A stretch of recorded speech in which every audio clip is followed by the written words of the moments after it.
Hey guys, hope you're all crispy and crunchy. It's CerealMaty here, and welcome back to DDLC Twin Realities, where last time we brought Yuri to the real world. Well, at least the real world of the protagonist of this mod, but still, it's a real world, so that's something we've never had before. Anyway, speaking of something we've never had before, let's do the things we've never done before, which is continuing. Alright, Yuri says, Matty, are you alright? You look dreadful. Yeah, thanks. I'm fine. Ugh. I tried pulling myself out of the suit but the foil is sticking to my clothes. I'm not going to take this off easily. Do you need help? Wait, let me help. Yuri grabs hold of the suit's shoes and pulls it off gently yet forcefully. I wince. Why does this hurt so much? I look over at my PC. The screen shows black, but I know DDLC's on. Next to the computer is my alarm clock, which I just replaced the batteries of. 3 o'clock in the afternoon? Time must have passed faster than I thought it would. Sorry, I shouldn't pull so hard. It's no problem, you're just trying to help. Hold still. I think I've got this. Yuri pulls out a small butterfly knife, which he managed to stuff under one of her sleeves. Wow. Really cool, but isn't it kind of awkward to lie helplessly in your bed with a yandere with a knife in the same room? Well, this version of Yuri isn't overly obsessed like Monica made her later in the game, right? Even if she was, she wouldn't love the real me anyway. Whew. The drums, they keep scaring the shit out of me. There, I've got you. Yuri gives me a hand. I accept it and she pulls me up, or helps pull me up. The suit, carefully cut open, remains on my bed. I won't be able to go back. That will prove to be quite hazardous. Are you fine, Matty? Yeah, thanks. You're really handy with your knives. That aside, the suit's busted. Not your fault, of course, but I won't be able to go back. That is troubling indeed. How exactly do you interface with us without your machine? Half of the words she says aren't comprehended by my brain, for I am occupied with staring at her refolding her butter knife.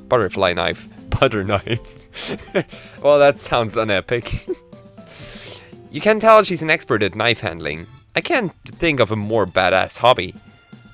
Matty, is something wrong? Oh, I didn't mean to space out. Sorry. Yeah. I'll try to write a script to message them, so... Oh, wait, I can't. I'll have to shut down the game then. Yuri, you're on their own. They are on their own. Oh no, what if they won't make it? Hey, I've got Monica. Since I taught her, she's an expert at programming. They'll finish the machines and appear in this room sooner or later. Now, if you don't mind, I'm famished. Can I go back to system? Well, you could, but as you saw, the design of the machine isn't really stable. You'll have to rebuild the machine. It's a lot of risk, so only if they don't make it in time, okay? Sounds like an adequate solution. We should get you something to eat now, then. I'd love to see every corner of the home of an inventor. Intrepid. Wow. Where's your working area? Actually, I work in secret because of my dad. I built the machine in my own room here. You can look around if you want to. I'll just be off to get some food. You can come with if you're hungry. No, thanks. I'm feeling up for some tea, however. Come with, m'lady.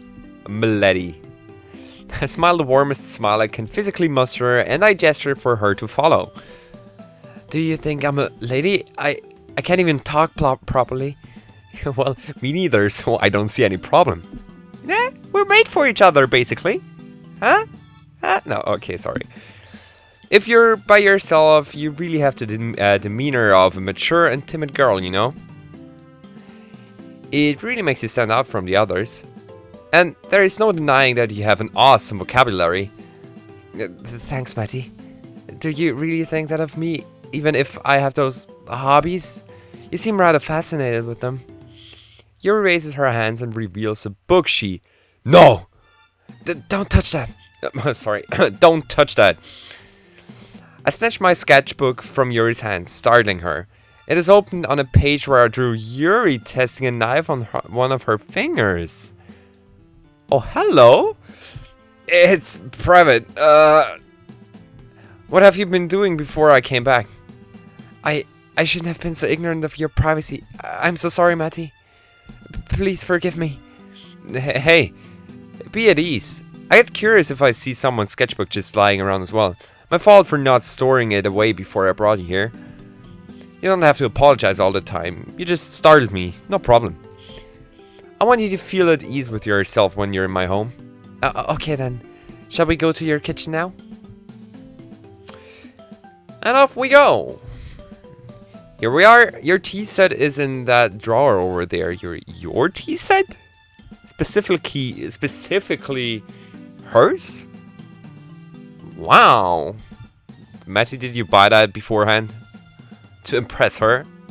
I think I got you. My tea set? You must have misspoken.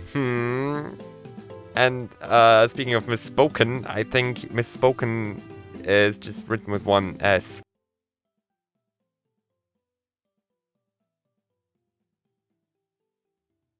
My family doesn't really use it. It's easy to call it yours. Oh, your family does have good taste then. I enjoy this intricate purple motif. There is still a price tag on this cup. I stopped by a shop a week ago and I thought of you when I saw this. That was before I started my work on the machine, of course. I didn't buy it for you or anything. No, my character kind of sounds like Natsuki. Kinda, at least. Yuri? Huh? Oh, excuse me. Your kitchen layout and equipment are surprisingly similar to Natsuki's. I don't want to say that I caught it, but I called it. Yeah, so am I a magician at this game? Do I know the plot of it? I don't know. I won't tell you. Did I startle you? I must have spaced out. Were you saying anything? No, nothing. No, I'll just grab myself some food. Embarrassed, probably with a tomato red face, I grabbed some ready-to-eat crackers and a plate. I set myself down and hungrily started consuming them, probably looking like an uncivilized barbarian to Yuri. So, Matty, what books do you like to read? Well, I haven't actually read a lot lately. As you saw, I do have a well-filled bookcase in my room.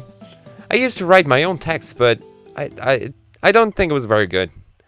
Lately it's been only your game and writing dialogue to mod it.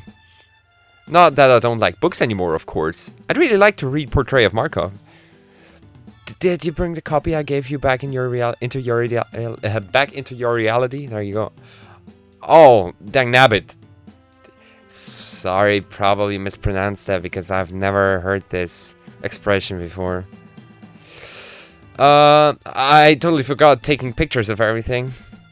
I should have logged the whole book or downloaded an ebook version of it. The only hope for me to ever see it is if the others decide to do that, but I doubt that. Well, you're in luck. Yuri pulls out a book with a familiar looking cover from behind her back. She timidly hands it to me. As I grab a hold of it, my eyes widen. Wow, Yuri, how did you manage to bring it over? Oh, it's kind of embarrassing. I see. I never cease to amaze me, Yuri. You never cease to amaze me, Yuri. Thanks. You don't think it's weird? Of course not. Even if it may be embarrassing, it was actually kind of genius for you to stuff your clothes with things you brought along. Like, the way you brought your butterfly knife with you. That was some resourceful thinking. Thank you. You may read the book if you want to. I've only a single copy, but I already know the book. Though I would enjoy reading it in the coming time. We can read it together if you want to. Or, no, wait. You would read a lot faster than me. I'd bore you. That doesn't matter. I mean, yes, I wouldn't mind reading with you. I smile mischievously. Mischievously. I always say mischievously, but it's mischievously. I'm sorry. In the game, if the player writes a poem in your style that ends up baffling you, they end up reading Markov with you. Oh, well. It's quite fitting then, actually. Would you like to read it together? funny. I imagine that Yuri would be pretty embarrassed when she learned that. I suppose she's getting used to me a bit more, which is a nice notion. I'd love to. We need to wait for the others to arrive anyways. Let's move to my room though, so I can monitor my computer and the game while we read. That's fine by me. I'll bring some tea along. Right. A hot cup of tea, a nice book, waiting for your friends to teleport themselves out of a fictional world. Regular old Saturday. Yuri and I are taking it easy. We're reading Portrait of Markov, eating and drinking in front of the monitor. Basically what I described, so yeah. Even though I imagine that she has concerns for what is going to happen with the others as well, we're enjoying our time. You know, according to some theorists and researchers of your game, DDLC, Portrait of Markov is the plotline for the next game the makers of DDLC are going to make. The main character of Markov is speculated to be you, Yuri. You're going to be the villain. They say. I would never do such. Is this why you illustrated me with a knife and a creepy look in your? No. It's a long story. I didn't mean to startle you with that information. It's probably just a fan speculation, you know. Hey, if I really believe you to be like that, I wouldn't bring you along in the real world, right? Or to the real world. And even if I know you can be a bit obsessive, it doesn't matter. You're a great person, Yuri. I love you for who you... Ouch, I think that slipped your mind. Kind of. I may have gotten ahead of myself in saying that. Platonically, of course. Wait, Natsuki, you're here as well. Oh, jeez. My voice... Natsuki's here, my voice is gone. So, bye.